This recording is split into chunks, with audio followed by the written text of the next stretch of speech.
उसके पहले भाग में हमने गीता के प्रथम अध्याय को चुना, तो आई द्वितीय अध्याय को सुनने। द्वितीय अध्याय। दूसरे अध्याय का नाम सांख्य योग है। इसमें जीवन की दो प्राचीन सम्मानित परंपराओं का तर्कों द्वारा वर्णन आया है। अर्जुन को उस कृपण स्थिति में रोते देखकर कृष्ण ने उनका ध्यान दिलाया है कि इस प्रकार का क्लैव्य और हृदय की क्षुद्र दुर्बलता अर्जुन जैसे वीर के लिए उचित नहीं। कृष्ण ने अर्जुन की अब तक दी हुई सब युक्तियों को प्रज्ञावाद का अयूठा रूप कहा। उनकी युक्ति यह है कि प्रज्ञादर्शन काल, कर्म और स्वभाव से होने वाले संसार की सब घटनाओं और स्थितियों को अनिवार्य रूप से स्वीकार करता है। जीना और मरना, जन्म लेना और बढ़ना, विषयों का आना और जाना, सुख और दुख का अनुभव, ये तो संसार में होते ही है।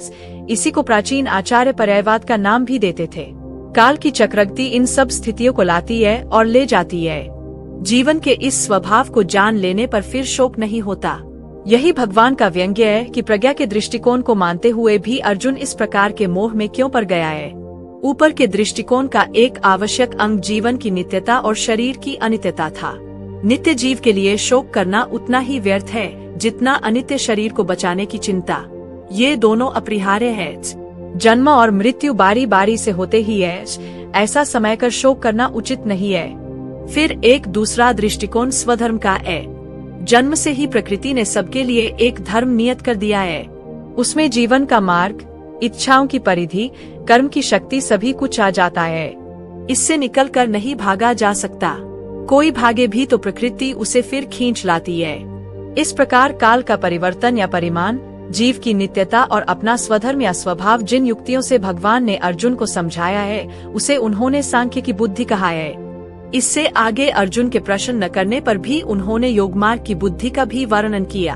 यह बुद्धि कर्म या प्रवृत्ति मार्ग के आग्रह की बुद्धि है। इसमें कर्म करते हुए कर्म के फल की आसक्ति से अपने को बचाना आवश्यक है।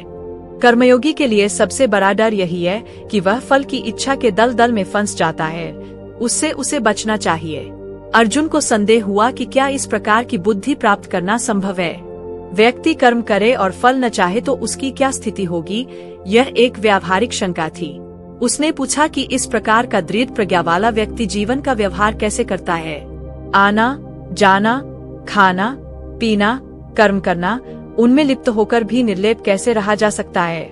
कृष्ण ने कितने ही प्रकार के बाह्य इंद्रियों की अपेक्षा मन के संयम की व्याख्या की है। काम, क्रोध, भय, राग, द्वेष के द्वारा मन का सौम्य भाव बिगड़ जाता है और इंद्रिया वश में नहीं रहती। इंद्रियजय ही सबसे बड़ी आत्मजय है। बाहर से कोई विषयों को छोड़ भी दे तो भी भीतर का मन नहीं मानता।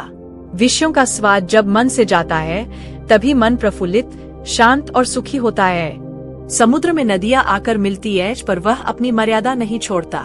ऐसे ही संसार में रहते हुए, उसके व्यवहारों को स्वीकारते हुए अनेक कामनाओं का प्रवेश मन में होता रहता है, किंतु उनसे जिसका मन अपनी मर्यादा नहीं खोता उसे ही शांति मिलती है। इसे प्राचीन अध्यात्म परिभाषा में गीता में ब्राह्मी स्थिति कहा है। अर्जुन की कायरता के विषय में अर्जुन कृष्ण संवाद, सांख्य योग, कर्मयोग, स्थिर बुद्धि व्यक्ति के गुण और गीता के 4थे अध्याय को सुनने के लिए हमारा चैनल फॉलो कीजिए और अपने अपने घर के आसपास साफ सफाई रखें। धन्यवाद।